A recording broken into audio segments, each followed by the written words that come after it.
A Paco Stanley no lo mataron por robarle, lo ejecutaron porque sabía demasiado. 14 disparos a plena luz del día, en una de las zonas más transitadas de la Ciudad de México, y frente a personas que jamás hablaron.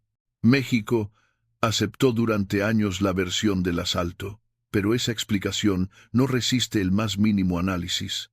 Este documental no va a repetir lo que ya escuchaste. Va a reconstruir el mundo que rodeaba a Paco Stanley. Relaciones peligrosas, excesos constantes y vínculos que convirtieron su vida en una amenaza, incluso para él mismo. 25 años después, el caso sigue sin resolver oficialmente. Pero los testimonios, documentos y filtraciones cuentan otra historia.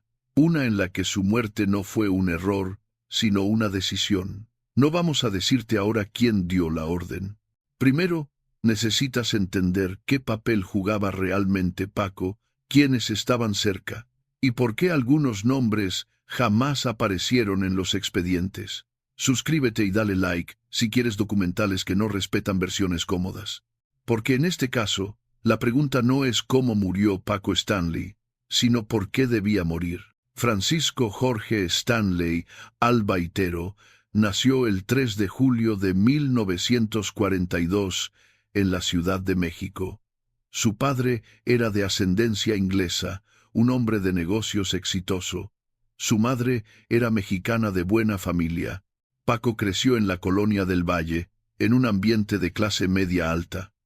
Tuvo una educación privilegiada, colegios privados, viajes al extranjero. Desde joven mostró interés por el espectáculo. Estudió actuación en la ANDA. Quería ser actor de cine, el nuevo galán mexicano. Pero la realidad fue diferente. Consiguió papeles pequeños en telenovelas y películas durante los años 60 y 70. Nunca fue la estrella que soñaba ser. Era uno más del montón. Se casó joven con Mónica Durruti. Tuvieron un hijo, Paul Stanley, quien después seguiría sus pasos en la televisión. Pero el matrimonio no funcionó. Según versiones de personas cercanas reportadas en biografías, Paco era mujeriego, parrandero, irresponsable. El divorcio fue inevitable. Durante los 70 y 80, Paco trabajó en diversos programas de televisión. Era buen conductor, carismático, con timing cómico natural. Y en 1986 llegó su gran oportunidad. Televisa le ofreció conducir Pácatelas, un programa matutino de revista y comedia. El show fue un éxito inmediato. Paco desarrolló un estilo único, humor blanco pero con doble sentido, sketches improvisados, personajes memorables. Era el conductor perfecto para las mañanas mexicanas. Familias enteras lo veían mientras desayunaban. Y Paco se convirtió en una figura querida nacionalmente. Pero detrás de esa imagen familiar había otra realidad, y aquí viene la primera revelación.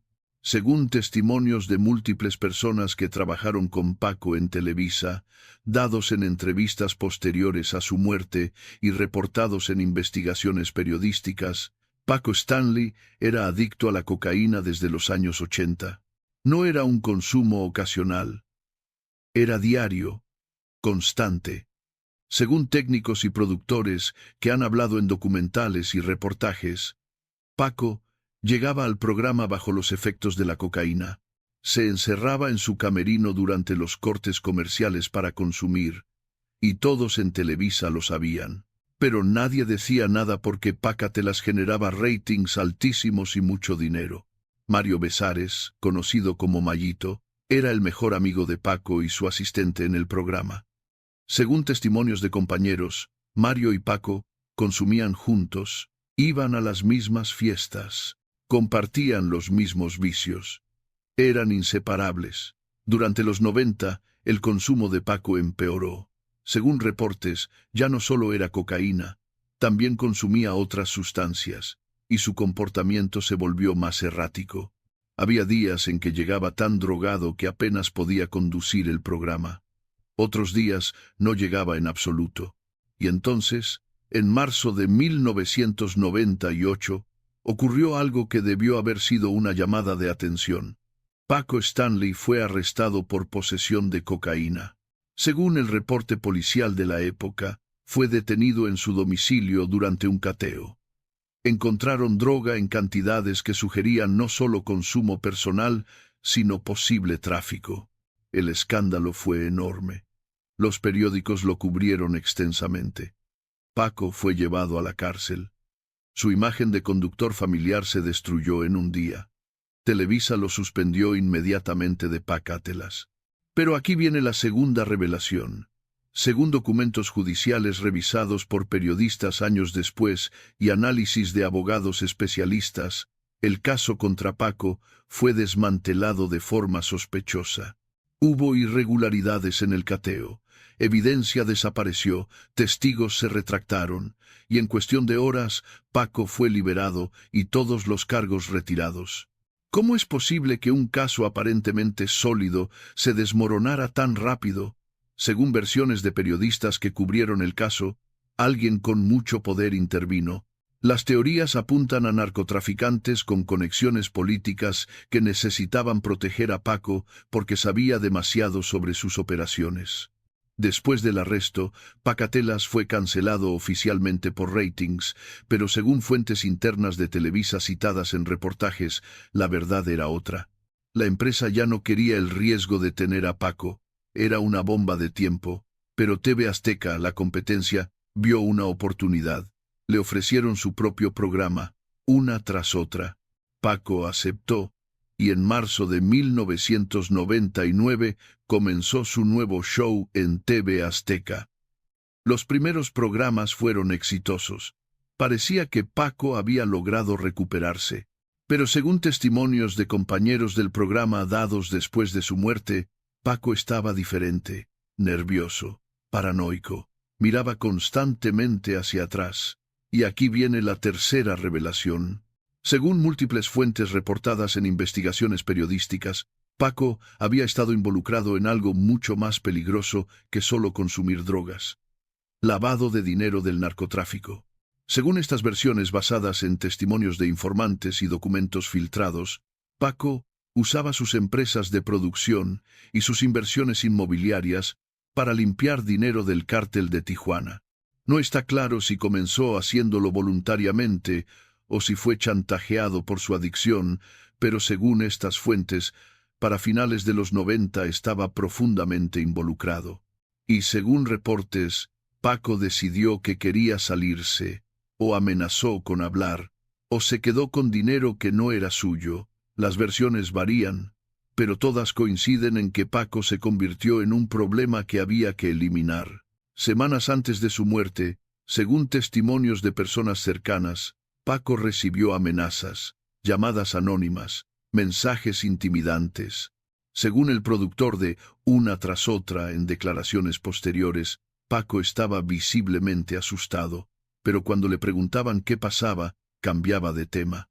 El 7 de junio de 1999, después de grabar su programa, Paco salió a comer con Mario Besares, Jorge Gil, otro conductor, y su chofer. Fueron al restaurante El Charco de las Ranas en Constituyentes. Era un lugar que frecuentaban. Pidieron comida, bebieron cerveza, conversaron. A las 13:42 horas, dos sicarios entraron al restaurante. Fueron directo a la mesa de Paco. Dispararon 14 veces. 7 balas impactaron a Paco en la cabeza y el torso. Jorge Gil también fue herido, pero sobrevivió.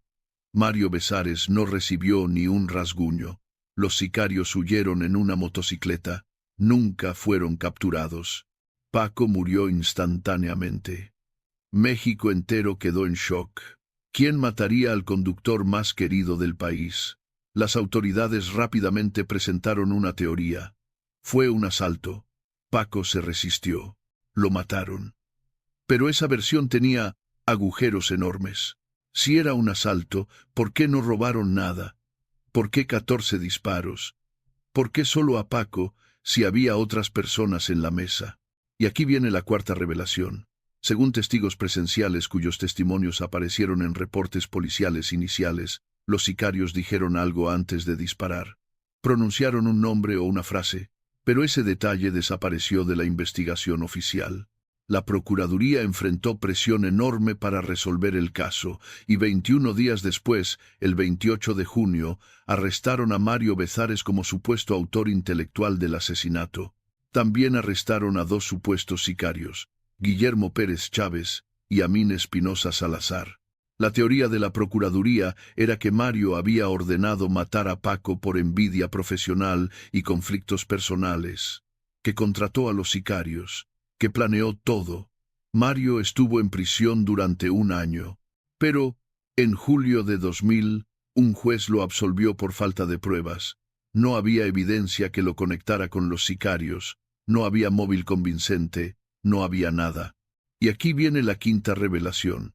Según análisis de expertos legales y periodistas que han estudiado el caso, Mario Bezares fue un chivo expiatorio. Las autoridades necesitaban culpar a alguien, y Mario, siendo el más cercano a Paco, era el objetivo más fácil. Pero la verdadera razón del asesinato, las verdaderas conexiones con el narcotráfico, eso nunca se investigó seriamente. ¿Por qué? Porque, según versiones periodísticas, investigar esas conexiones habría expuesto a políticos, empresarios y figuras del entretenimiento que también estaban involucradas. Habría destapado una red de corrupción demasiado grande. Era más fácil culpar a Mario y cerrar el caso. Después de su absolución, Mario vivió en el ostracismo durante más de 2 décadas. La gente seguía creyéndolo culpable. Perdió su carrera. Vivió con el estigma de ser el que mató a Paco, aunque legalmente había sido declarado inocente.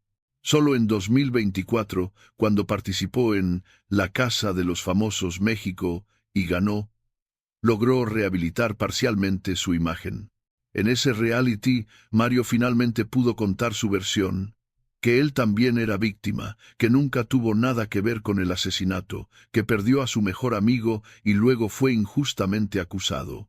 Y muchos le creyeron. Pero las preguntas siguen.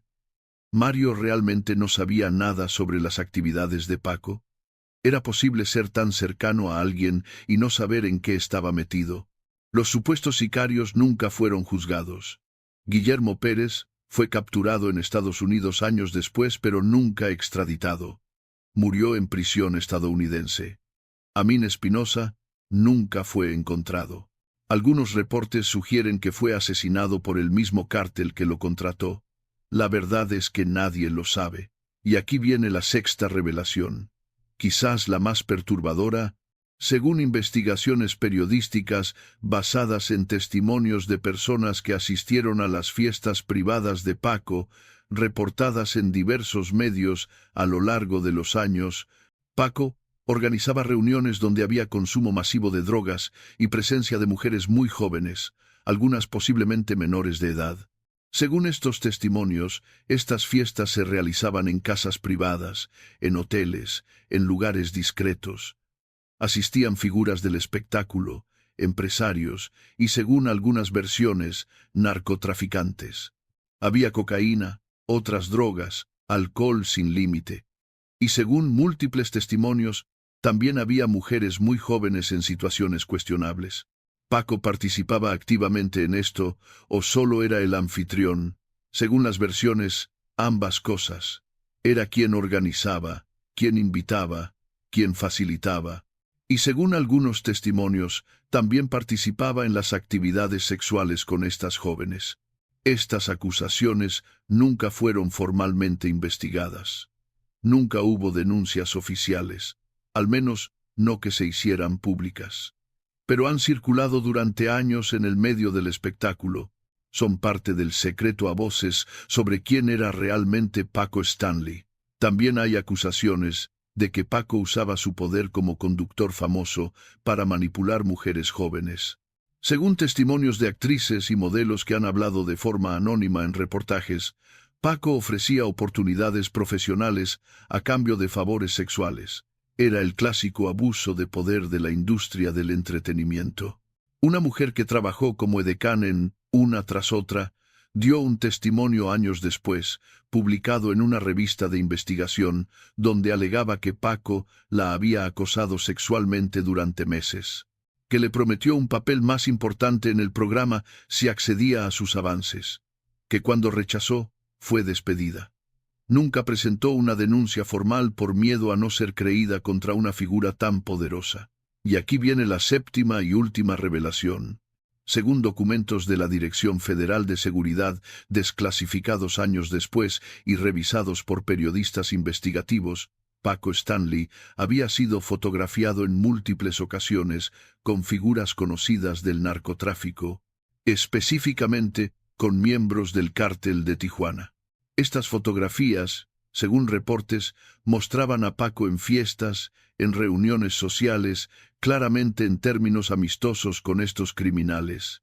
Las autoridades sabían de estas conexiones, pero nunca actuaron, porque en el México de los 90, las líneas entre el entretenimiento, la política y el crimen organizado eran extremadamente difusas. Cuando Paco fue asesinado, estas fotografías desaparecieron de los archivos, o al menos dejaron de ser accesibles. Según periodistas que intentaron investigar, encontraron obstáculos constantes, documentos faltantes, testigos que se negaban a hablar, expedientes sellados. Era claro que alguien no quería que la verdad saliera a la luz. Entonces, ¿quién mató a Paco Stanley? La teoría más aceptada por periodistas que han investigado el caso es que fue ordenado por el Cártel de Tijuana, específicamente por los hermanos Arellano Félix. El motivo: Paco sabía demasiado, o había visto demasiado, o se había quedado con dinero que no era suyo, o había amenazado con hablar. Otra teoría sugiere que fue un ajuste de cuentas relacionado con deudas de drogas, que Paco debía cantidades enormes a sus proveedores y no podía pagar, que lo ejecutaron como mensaje para otros. Una tercera teoría, menos popular pero reportada por algunos investigadores, sugiere que había conexiones políticas, que Paco tenía información comprometedora sobre figuras políticas que asistían a sus fiestas, y que fue eliminado para silenciarlo. La verdad es que probablemente nunca lo sabremos con certeza. Los archivos del caso siguen sellados, los testigos clave están muertos o desaparecidos, y las personas que conocen la verdad tienen demasiado que perder revelándola. El legado de Paco Stanley es profundamente complicado. Para millones de mexicanos sigue siendo el conductor que iluminaba sus mañanas, el que los hacía reír, el que representaba una época más inocente de la televisión mexicana. Sus sketches siguen siendo recordados con cariño, sus frases siguen siendo citadas. Pero también está el otro Paco, el adicto a la cocaína, el que tenía conexiones con narcotraficantes, el que asistía y organizaba fiestas con menores de edad, el que abusaba de su poder para manipular mujeres jóvenes, el que vivía una doble vida que eventualmente lo alcanzó. ¿Podemos separar ambas personas? ¿Debemos seguir celebrando su trabajo, ignorando sus acciones fuera de cámara? Son preguntas sin respuestas fáciles. Lo que es claro es que la historia completa de Paco Stanley es mucho más oscura que lo que la mayoría del público conoce o quiere saber. Su hijo, Paul Stanley, tuvo que cargar con el peso de ese legado. Durante años evitó hablar del tema, pero en entrevistas recientes ha comenzado a abrirse.